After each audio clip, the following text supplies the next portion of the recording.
Okay, let's go over adding a new customer and all the fields within this database. First of all, I'm going to look up a customer. All right. First of all, customer code. Customer code is a code that's designated for you. You can use this for categorizing customers. For example, it's used for sending emails out. It's used for doing reports. So suppose I had a club and I made it the code YC. I could then say I want to send an email to all my YC customers. And that's pretty much what it's yours. It's free format. You can use it forever you wish. If it's a business, you should check mark here. That just means it's going to sort it as a business. If it's not a business, it's going to use the last name and sort it by the last name. Obviously, the address is self-explanatory. One thing we have a zip code file. So when you enter the zip code, it'll automatically fill in the city and state. As far as up here, the system assumes that whenever you add a customer, you're going to want print statements at the end of the month. It's also going to assume you're going to charge finance charges for this customer. If you do not want to do this, you would uncheck mark that.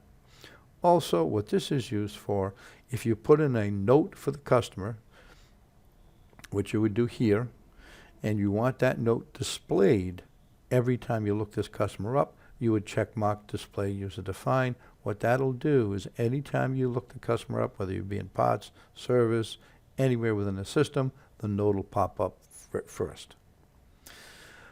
Okay, obviously we use telephone numbers as the account number. You don't need to do that. You can use anything you want for a telephone number. Most of our customers do use the telephone number, so it'll automatically fill in here. If you're using your own account numbers, then you just would put in the telephone number over here. Obviously, if telephone numbers change, we have this change button here. Also, email addresses are very important. We do have complete email and text capabilities. It won't work unless you put in an email address. And you also need the cell phone number and the company that the cell phone number is associated with. Also, terms. Terms, that'll print on the invoice. So if somebody's 20 days, 30 days, whatever you print here will print on the invoice. Credit limit. A person will not be able to charge unless this check mark is checked and they have a credit limit. Once they hit $10,000, they will not be able to charge anymore unless you increase this credit limit. Also, if a person is tax exempt, you would need to key in the tax exempt number here, or just key anything in this field. It'll assume that this customer now is tax exempt.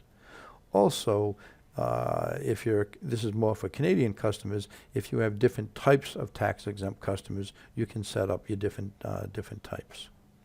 Also, what this field is used for is that if this customer, everything he does is billed to somebody else. For example, maybe the father is paying for everything his son buys. So anytime his son buys something, it goes here, but his father's the one that's going to get the bill. Also for discounting, obviously we can discount 10% off list, 10% cost plus, or we also have a variable discount, which gives you a lot of variation. We can discount by different types of products. If you'd like to see how that works, we'll go to accounts receivable, setting up variable discounts. Also, if you give it an expiration date, it will automatically stop that discount at that particular date. Also, you have the capability of having a separate labor rate for this particular customer. So if this is a customer you might have a contract with where he might have a different labor rate than your standard labor rate, you could key that in. Also, credit cards. If you'd like to tokenize a credit card, because obviously it is against the law to save credit card numbers on, you can click here, swipe the credit card in, or type in the credit card number. It will go out, tokenize it, and put it into the customer's database. Also, this gets done automatically whenever you do a sale, so you don't need to do that now. Also, if you have a shipping address, you would key that in here. Also, if you have more than one email address, maybe the wife wants to get a copy of all the bills that he spends on his products. Or maybe there's a partnership, 2 or 3 people own the product.